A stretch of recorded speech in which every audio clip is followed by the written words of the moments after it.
కదా.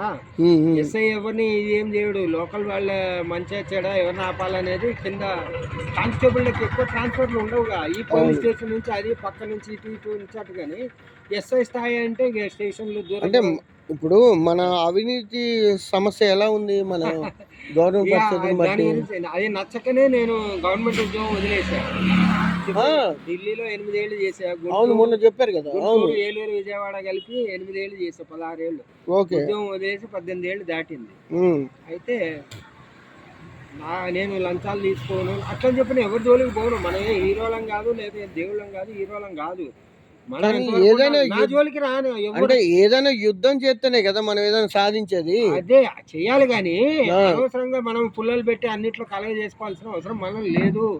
మనం మనం బతకాలి. మన జోలికి వస్తే ఎవరిని వదలొద్దు. ఇప్పుడు మనమే ముందు దాడి చేయొద్దు, మన మీద దాడి చేస్తే మనం వదలొద్దు, అంతేగాని మనమే అన్నిట్లో చేయొద్దు. మన శరీరం గట్టిగా ఉండాలి, అన్నిటికీ ఫిట్ గా. కానీ మన విధానాలు కూడా ముందుకు తీసుకొని పోవాలి కదా. పోతాగా, అందుకనే కదా నేను గవర్నమెంట్ ఉద్యోగం వదిలేసింది. నాకు నచ్చలే, అందుకనే ఈ కొత్త కూడా ఇప్పుడు 2012 నుంచి దాటి వెళ్ళలే. అప్పుడు